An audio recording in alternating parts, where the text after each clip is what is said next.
नमस्कार दोस्तों, स्वागत है आपका आयुर्वेद आरोग्य औषधि चैनल के एक और नए एपिसोड में। दोस्तों, आज मैं आपको एक छोटी सी कहानी सुनाने जा रही हूँ जो कि हमारे आजकल के माहौल के लिए बहुत ही उपयुक्त और प्रासंगिक है। और दोस्तों, ये एक ऐसी कहानी है जिससे हर कोई रिलेट कर सकता है। ये कहानी हम सभी को अपनी आकांक्षाओं और मूल्यों के बारे में फिर से सोचने और उन्हें सही से निर्धारित करने में मदद करेगी, जिसकी इस टाइम पर हर किसी को जरूरत है। तो चलिए दोस्तों, शुरू करते हैं। दोस्तों, एक गांव में एक अधेड़ उम्र के पति पत्नी रहा करते थे जो हमेशा ही एक बेटे की इच्छा रखते थे, जिसके लिए उन्होंने कई धार्मिक अनुष्ठान करवाए और उपवास भी रखे और कई मंदिरों मस्जिदों के चक्कर भी लगाए और हर बार भगवान से बस एक ही आशीर्वाद मांगा कि वो उन्हें एक बेटा दे दे, लेकिन इनसे उन्हें कोई फायदा नहीं हुआ। हालांकि उनकी एक बेटी भी थी जिसका नाम प्राणिका था, जिसकी शादी हो चुकी थी और वो अपने पति के घर जा चुकी थी, लेकिन फिर भी एक बेटा न होने की तड़प ने उन्हें कभी भी अकेला नहीं छोड़ा। फिर एक रात उस आदमी की पत्नी को एक सपना आया कि वो जल्दी ही गर्भ धारण करके एक बेटे को जन्म देगी, जिससे वो पति पत्नी फिर से उत्साहित और आशान्वित हो गए। और दोस्तों, जल्दी ही उस महिला ने एक स्वस्थ पुत्र को जन्म दिया और इससे उनकी खुशी का कोई ठिकाना नहीं रहा। उन्होंने इस बच्चे का नाम प्रशांत रखा, जिसका अर्थ होता है शांत और स्थिर, क्योंकि इस बच्चे के जन्म ने उनके अधूरे जीवन में एक सुखद शांति ला दी थी। दोस्तों, एक बच्चे के रूप में प्रशांत अपने माता पिता और प्रियजनों से आंखों ही आंखों में बातें किया करता था। बिना कोई शब्द बोले ये कम्युनिकेशन या बातें बहुत ही सहज, बिना छल कपट के डायरेक्ट हुआ करती थी, क्योंकि इस टाइम एक छोटे बच्चे के रूप में प्रशांत एक दिल से जुड़ी दुनिया में रहता था, जिसमें वो बहुत ही सुरक्षित, शांत और संतुष्ट था। दोस्तों, आयुर्वेद का कहना है कि हमारा दिल एक आनंदमय कोश या घर होता है जो हमारी आत्मा के सबसे करीब होता है। दोस्तों, जैसे ही मस्ती और उमंग से भरे प्रशांत ने प्री स्कूल ज्वाइन किया तो उसके आसपास की दुनिया अचानक सुरक्षित से चुनौतीपूर्ण हो गई, जहां वो दूसरे बच्चों से प्रतिस्पर्धा या कम्पीट कर रहा था। और जल्दी ही सेंसिटिव प्रशांत हर्ट होने लगा, क्योंकि कभी कोई उसकी सीट ले लेता तो कोई उसके खिलौने छीन लेता, कोई उसे धक्का दे देता तो कोई उसके साथ लड़ाई करता या उसका मजाक उड़ाता। और इसी वजह से धीरे धीरे उसका उन्मुक्त और मस्ती भरा नेचर या स्वभाव कुचल दिया गया, क्योंकि ये सब उसकी छोटी सी प्यार भरी दुनिया से बिल्कुल ही अलग था। दोस्तों, धीरे धीरे इन सभी चेंजेस ने उसकी शुद्ध प्राण शक्ति और अंतर्मन को दूषित करना शुरू कर दिया, जिसे आयुर्वेद में प्राणमय कोश कहा जाता है। प्रशांत ने जल्दी ही ये महसूस कर लिया कि बाहरी दुनिया उसके लिए सुरक्षित नहीं है और उसे अपनी भावनाओं और ऊर्जा की सुरक्षा करने की आवश्यकता है। और फिर उसने ऐसा करने के लिए अपना दिमाग लगाना शुरू कर दिया। लेकिन दोस्तों, क्योंकि एक छोटा बच्चा ये नहीं जानता है कि वो अपने माइंड को कैसे कंट्रोल करे, उसके मन ने उसकी सुरक्षा का जिम्मा उठा लिया और उसके नाजुक दिल के अंदर एक इम्पेनिट्रेबल या अभेद्य सुरक्षा कवच बनाना शुरू कर दिया, जो उसके नाजुक मन को किसी भी तरह के खतरे या आक्रमणकारियों, भय और भावनाओं, जिसमें कि उसकी खुद की भावनाएं भी शामिल थी, को दूर करने के लिए हर संभव प्रयास करने लगा। दोस्तों, आयुर्वेद में इस कवच को मनोमय कोश कहा जाता है। दोस्तों, जैसे जैसे प्रशांत का दिल और आत्मा एक दूसरे से अलग होते गए, वो और भी ज्यादा उदास रहने लगा और धीरे धीरे इस ओवर प्रोटेक्टिव शील्ड या कवच के कारण उसने अपने निजी व्यक्तित्व को पूरी तरह से खो दिया और वो ये भूल गया कि वो वास्तव में क्या था। वास्तव में वो एक छोटा सा उन्मुक्त बच्चा था जो बहुत ही सेंसिटिव हुआ करता था और वो दूसरों की तुलना में अपने मन और आत्मा से ज्यादा जुड़ा हुआ था, और इसीलिए अपने आप से इतने गहरे कनेक्शन को खोना उसके लिए विनाशकारी साबित होने लगा। जैसे जैसे समय बीतता गया, इस निरंतर कंट्रोल और आत्म सुरक्षा ने उसे और अधिक बेचैन, थका हुआ और शक्तिहीन बना दिया,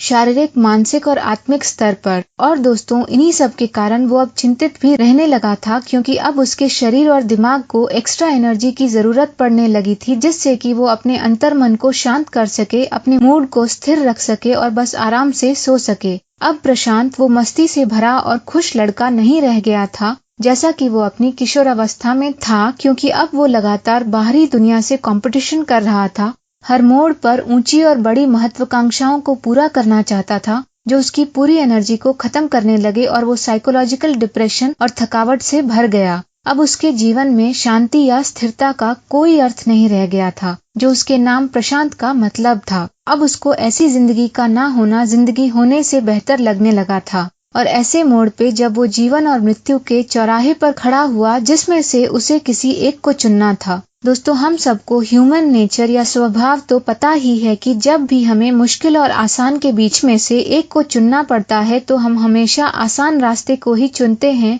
खास करके तब जब हमारा मन, शरीर और आत्मा प्रशांत के मन, शरीर और आत्मा की तरह थके हुए और डिप्रेस्ड हो, और जैसे उसकी कहानी का भी दी एंड हो गया। लेकिन दोस्तों, इस तरह के अंत का सिलसिला लगातार चलता ही रहता है। बस प्रशांत की जगह पात्र बदल जाते हैं, जैसे कि सुशांत, दिशा, कुशाल, प्रेक्षा, मनमीत, सिया या कोई और दोस्तों, ये लिस्ट कभी भी खत्म नहीं होती है। दोस्तों, ये दुखद अंत सिर्फ इसलिए होता है क्योंकि हम अपनी लाइफ के इस डिफिकल्ट टाइम और फेज में अपने वास्तविक और आंतरिक ज्ञान द्वारा सही रास्ता नहीं चुन पाते हैं, जो ऐसी कठिन परिस्थितियों को संभालने के लिए बहुत ही इम्पोर्टेंट होता है, जिसे आयुर्वेद में विज्ञानमय कोश कहा जाता है और जो हमें पंच कोशों के अगले चरण तक पहुंचाने में एक अहम भूमिका निभाता है, जो कि हमारी अंतरात्मा में एक बच्चे के मन जैसी पवित्रता, आनंद और संतोष पैदा करता है, जिसे आयुर्वेद में आनंदमय कोश कहा जाता है। दोस्तों, ये छोटी सी लेकिन महत्वपूर्ण कहानी आपकी, मेरी और हमारे आसपास रहने वाले किसी भी इंसान की हो सकती है। आजकल हम इसे डिप्रेशन के नाम से जानते हैं, लेकिन हमारा आयुर्वेद इस मनोअवसाद या डिप्रेशन के उपचार का एक बहुत ही गहरा और अच्छा तरीका बताता है। हम सभी अपनी लाइफ के किसी न किसी मोड़ पर इन भावनाओं से गुजरते हैं और ये हम में से हर इंसान को एक अलग ही तरह से प्रभावित करता है, और इसीलिए हम में से हर एक को अपने अनोखे तरीके से इससे बाहर निकलने की कोशिश करनी पड़ती है, और ऐसा तभी हो सकता है जब हमें इसकी सही जानकारी हो। दोस्तों, डिप्रेशन की इस कहानी में स्कूल की जगह हमारा जॉब, बिजनेस, फैमिली या लव लाइफ आदि ले लेते हैं, लेकिन आपको बस एक बात हमेशा याद रखनी है कि इस सिचुएशन या फेज का इंचार्ज या प्रभारी कौन है? आप हैं। इस सिचुएशन या फेज को कौन बदल सकता है? आप बदल सकते हैं। कौन दुनिया को और खास करके अपने आप को जीत सकता है? बस आप और आप ही ऐसा कर सकते हैं। दोस्तों, अच्छी बात यह है कि इस चिंता और डिप्रेशन का इलाज किसी पेनफुल प्रोसेस से नहीं, बल्कि अपने सच्चे आत्मिक ज्ञान और सुखद स्वरूप की खोज से की जा सकती है।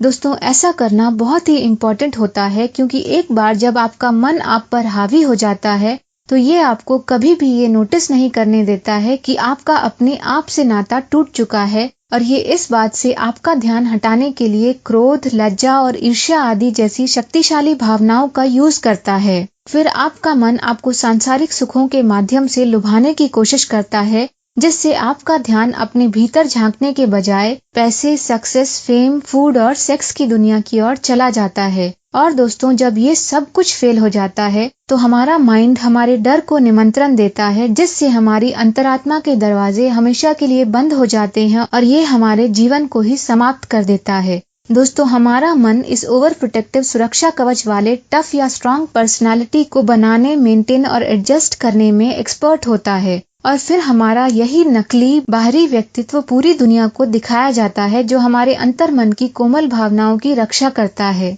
दोस्तों, फिर इसी ऊपर से स्ट्रांग दिखने वाले रूप से हम अपने अंतर मन की जरूरतों को निग्लेक्ट करके सिर्फ अपने माँ बाप, भाई बहन, बॉस और दोस्तों की जरूरतों और भावनाओं पर ध्यान देना शुरू कर देते हैं, और जल्दी ही हम अपना ज्यादा टाइम और एनर्जी अपनी खुशियों को दरकिनार करके दूसरों को खुश करने में लगाना शुरू कर देते हैं। हम अपने ही शरीर में एक कैदी की तरह और एक बुरी फिल्म के महान एक्टर बन जाते हैं, जिसका स्क्रिप्ट के अनुसार दूसरों को खुश करने के लिए एक्टिंग करना बहुत ही इम्पोर्टेंट होता है। दोस्तों, जब आपके मन का आप पर राज होता है तो आप इस बात से अधिक चिंतित रहते हैं कि लोग आपकी लाइफ की फिल्म के बारे में क्या सोचते हैं, बजाय इसके कि आपकी लाइफ रियल में कैसी है। लेकिन वास्तव में बड़े होने के बाद हमें इस तरह की नकली प्रशंसा या सुरक्षा की आवश्यकता नहीं होती है। हमारा अपने अंतर मन या ट्रू सेल्फ से जुड़ा होना ही ऑटोमेटिकली हमें अपने जुनून या पैशन की ओर ले जाता है, और ये हमें हम वास्तव में कौन हैं ये भी सिखलाता है। बस हमें बाहरी दुनिया से डिस्ट्रैक्ट या विचलित होने के बजाय ये महसूस करने की जरूरत होती है कि हम खुद से कितनी गहराई से जुड़े हुए हैं। और दोस्तों, केवल तब ही हमारी इंद्रियां हमारे लिए चेतना का मार्ग बन सकती हैं, जो हमारे माइंड से हार्ट तक जागरूकता के द्वार को खोल के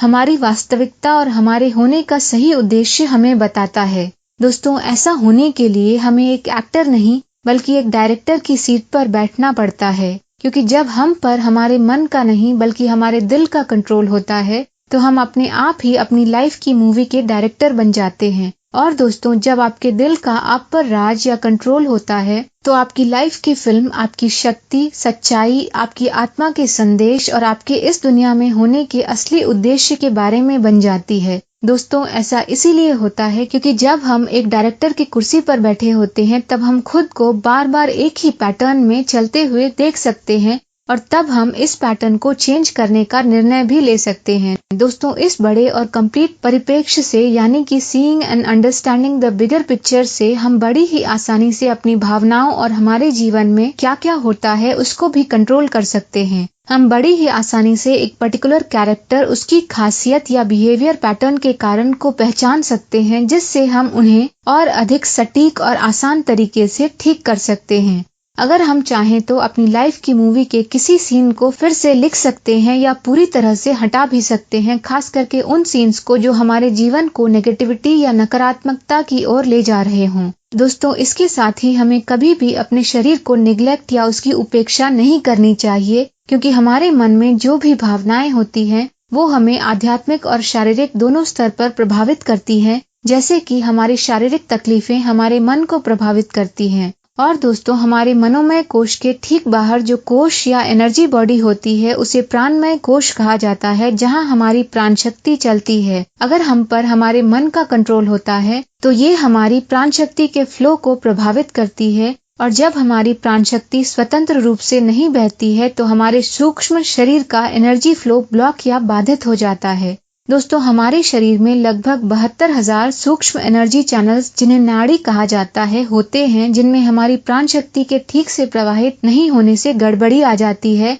और इससे हमारे एनर्जी सेंटर्स यानी कि चक्र काम करना बंद कर देते हैं, जिससे हमारी आध्यात्मिक प्रगति रुक जाती है, जिसके कई घातक परिणाम होते हैं। दोस्तों, आयुर्वेदिकली हमारे भौतिक शरीर या फिजिकल बॉडी, जिसको अन्नमय कोश कहा जाता है, को हमारी एनर्जी बॉडी या प्राणमय कोश सपोर्ट करती है, और इसी तरह हमारी प्राणमय कोश को हमारी इमोशनल बॉडी या मनोमय कोश, और इस मनोमय कोश को हमारी विजडम बॉडी या विज्ञानमय कोश सपोर्ट करती है, और लास्ट में इस विज्ञानमय कोश को हमारी सबसे आंतरिक कोश, जिसे आनंदमय कोश कहा जाता है, सपोर्ट करती है। दोस्तों, आप अपने पंच कोशों से जितनी गहराई से जुड़े होते हैं और इसमें जितनी गहराई तक अंदर जाते हैं, आप में फिजिकल, इमोशनल और स्पिरिचुअल लेवल पर उतना ही ज्यादा संतुलन या स्थिरता आती जाती है। दोस्तों, आयुर्वेदिकली आपकी प्राण शक्ति हमेशा ही स्वतंत्र रूप से फ्लो होनी चाहिए, जो कि आपके त्रिदोषों को संतुलित करने के लिए, आपके 7 धातुओं को विकसित करने के लिए और आपके बॉडी चैनल्स जैसे कि ब्लड और लिम्फ के सही सर्कुलेशन या प्रवाह के लिए बहुत ही इम्पोर्टेंट होती है। दोस्तों, हम केवल इस शारीरिक स्तर पर ही चिंता, डिप्रेशन, ब्लड शुगर, वजन बढ़ने, हार्मोन्स के असंतुलन, फाइब्रोमाइल्जिया, पाचन संबंधी विकारों, थकान और अनिद्रा के बीच के कनेक्शन को देख सकते हैं, लेकिन आयुर्वेद के अनुसार ये एक बहुत ही डीप साइंस है, जहां हमारे मन पर सबसे प्रारंभिक दमन का प्रभाव बाहरी स्तर पर फैलता चला जाता है, जो धीरे धीरे हमारे सभी सिस्टम्स को भी बंद कर देता है, जो बेसिकली हमारे पंच कोशों को सपोर्ट करते हैं। दोस्तों, आयुर्वेदिकली हम में से ज्यादातर लोग शारीरिक रूप से नेचुरली स्वस्थ, संपूर्ण और उल्लासपूर्ण पैदा होते हैं, और इसीलिए हमारा ऐसी आदतों और कार्यों को अपनाना बहुत ही इम्पोर्टेंट होता है जो कि हमारे मन, शरीर और आत्मा में संतुलन लाए, जैसे कि एक हेल्दी फैमिली टाइम, पौष्टिक आहार, जड़ी बूटियों से उपचार, योग, लाफ्टर थेरेपी, ब्रीदिंग टेक्निक्स आदि। दोस्तों, इसके साथ ही हमारा सीजन चेंज के साथ चेंज होना और अपनी दिनचर्या में थोड़ा एडजस्टमेंट करना भी चिंता और डिप्रेशन के इलाज में एक महत्वपूर्ण भूमिका निभाता है। हमारे खाने पीने की आदतें, फिटनेस रूटीन और सोने के पैटर्न आदि भी हमारे समग्र स्वास्थ्य से गहराई से जुड़े होते हैं। उदाहरण के लिए, शरद ऋतु की शुरुआत में हर किसी को, विशेष रूप से डिप्रेशन से पीड़ित लोगों को, उनके शरीर में जमा हुई गर्मी को कम या साफ करने के लिए अधिक ठंडे और मौसमी खाद्य पदार्थों का सेवन करना चाहिए। सर्दियों में अपने आहार में अधिक वसा और प्रोटीन को शामिल करना चाहिए आदि। दोस्तों, जब हम अपने पर्यावरण के साथ तालमेल से रहना शुरू कर देते हैं और एक हेल्दी मी टाइम का ख्याल रखते हैं, तो हम स्वाभाविक रूप से अधिक आत्म जागरूक या सेल्फ अवेयर हो जाते हैं, जिससे हम किसी भी प्रकार की बाधाओं, भय और असंतुलन जो कि हमें चिंता और डिप्रेशन की ओर ले जाते हैं, पर आसानी से फोकस करके उनका इलाज कर सकते हैं। दोस्तों, आप सब जानते हैं कि डर के आगे जीत होती है और किसी भी तरह के हीलिंग प्रोसेस या इलाज में एकमात्र रुकावट हमारे डर ही होते हैं। लेकिन एक बार जब आप अपनी उन चीजों को करने के लिए तैयार हो जाते हैं जिनसे आप सबसे ज्यादा डरते हैं, तो आप अपने माइंड की हर भ्रमित करने वाली बाधाओं को आसानी से पार करके अपने जीवन में आगे बढ़ सकते हैं।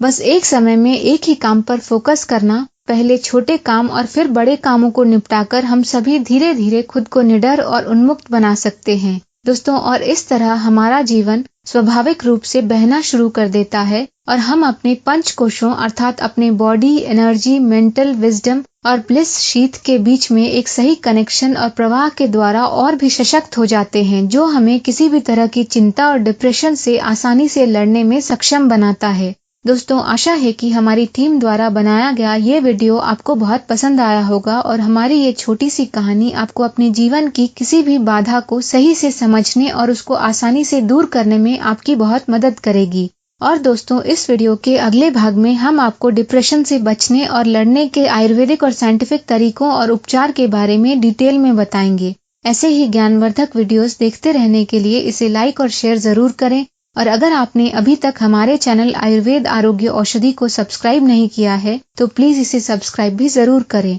आयुर्वेद आरोग्य औषधि चैनल से जुड़े रहने के लिए आपका धन्यवाद।